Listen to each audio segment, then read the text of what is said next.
Black Messiah is a political drama, biographical political drama, I should say, starring Daniel Kaluuya and Lakeith Stanfield. And this movie tells the remarkably true story of the uprising of Fred Hampton and how his rise in the Black Panther Party led to a lot of political protests and the uniting among the people. However, the FBI is seeing the movement he's causing. They are now very concerned of what it could do to their own government.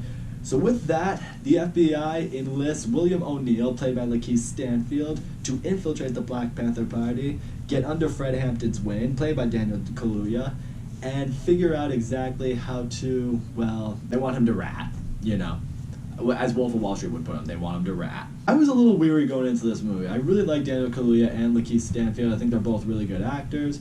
But my only fear going into this movie is, was it going to become, like, you know, propaganda, like, you know, oh, white people are terrible and black people are good, you know, and I understand it. It's like, you know, you want black people to, you know, really show the oppression they've dealt with and they still deal with, but you gotta do it in a way that gets everybody on board. Because when I first saw the trailer, it seemed like, oh, Todd from Breaking Bad's this FBI guy, he blackmails Lakeith Stanfield into, you know, becoming this rat, and, you know, everything goes down and, you know, Daniel Kaluuya is going to get killed or some shit because, you know, oh, evil white man forced black man to, you know, commit treason. But no, I gotta say, this movie went a whole lot deeper than that, and I really, really walked out of this movie appreciative of what it showed us. First of all, let's get into the performance in this movie. Daniel Kaluuya, this is probably the best performance he has ever given, and that's saying something. This dude has been a really good actor. First of all, I love hearing the story of Fred Hampton. Apparently, he became the chairman and leader of the Black Panther Party at the age of 21. Like, that's crazy. And what I really appreciate seeing with him is just the command he has in a room. When he talks, people listen. His speeches are engaging with the audience. They are empowering. They're all about freedom. It's the kind of speeches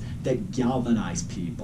And when you hear it, it makes you think to yourself, like, yeah, I can understand how you were able to get all these people to, you know, unite with you. What I also really appreciate is really understanding what the Black Panther Party was. It wasn't just about, you know, black people getting rights. They were for everyone getting rights. You see throughout the movie, the Black Panther Party wanted to unite all the races in the world that felt oppressed by the government. You know, they went to the South and people who were in oppression down there, who were dealing with poverty. These white people, they were just like, we want you to join with us. We want you to work to benefit the government, to benefit society. They went to Mexicans who were dealing with the immigration laws. They wanted them to come with them. It led to something called the Rainbow Coalition. I think that's what it was called. But I really appreciated that. It showed, like, no, it's not just about black people having rights from the government, it's about everybody getting it. Lakeith Stanfield, though, I really felt this dude became the true star of this movie. I mean, this dude blew me away with his acting. I really like seeing him in the beginning of this movie because he's this car thief. He has this, you know, particular system where he would pose as a police officer and take someone's car because it was reported stolen. Eventually he gets busted, and what I love is when he's brought in for questioning, they ask him, it's like, why do you use a badge to rob people? Why don't you use a gun or a knife like a normal car thief?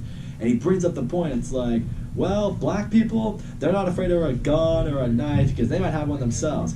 But you show a badge, and everyone goes quiet, and everyone puts their hands up, and everyone submits.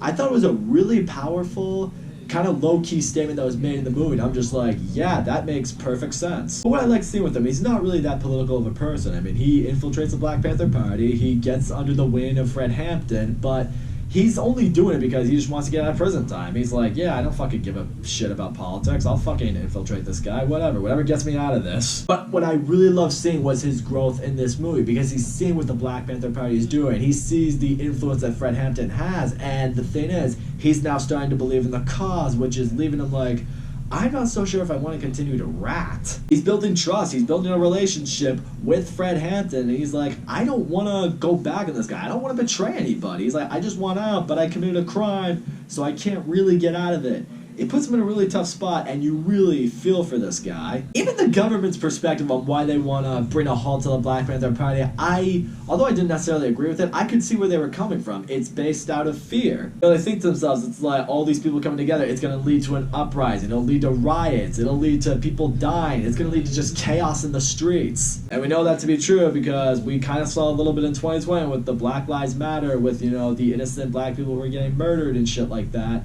You know, it led to some riots, it led to some destruction, it led to innocent people dying. Like, when you think of stuff like that, it has you sitting there like, I can understand why they would feel that way and why they feel it needs to be controlled. And that's why at the same time, I love seeing the effect it has surrounding people that are in these really aggressive political movements. I mean, people are going to be targeting you, people are going to hate you, people are going to be against you. And when you have families you got to look after, and you have people who care about you, you know, it's a lot on you. It's a lot of pressure. This movie's been getting a lot of comparisons to the movie that came out last year, The Trial of the Chicago 7, a movie I really loved. I can definitely see that because The Trial of the Chicago 7 dealt with kind of the same thing, like freedom of speech and, you know, these different movements and, you know, wanting freedom and, you know, the legal system kind of being against you. There was even a scene in that movie that dealt with a member of the Black Panther Party that I didn't know if it was maybe meant to be parallel to something that went on during this time of this movie. I guess that becomes a real question right there. Like, what do you prefer? Is it Trial of Chicago 7 or Judas and the Black Messiah?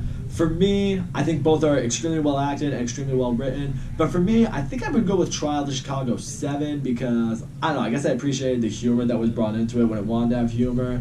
I think it just has a little bit more of a replay value to me. Judas and the Black Messiah is a great movie. It's a very informative movie. I would recommend it to everyone. The thing is, I don't know how often I would rewatch this movie. But all in all, Judas and the Black Messiah, it's a really informative, interesting, engaging, and really, it is a great film. Daniel Kaluuya and Lakeith Stanfield both absolutely crush it in this movie. They give the best performances of their career. I'll go that far. The movie's very well written. I really love the story. I like seeing both sides between the government and between, you know, the Black Panther Party. Really the three sides, from people who aren't really political that kind of get infiltrated with this scenario. It makes for a lot of thinking. It makes for a lot of, you know, putting yourself in their shoes, how you would feel. It's really a remarkable story. Like, I had no idea something like this happened. I'm glad the movie didn't end up being what I thought it was going to be. And in the end, this is what I will stress to Hollywood. If you want to stress politics or movements or rights with movies,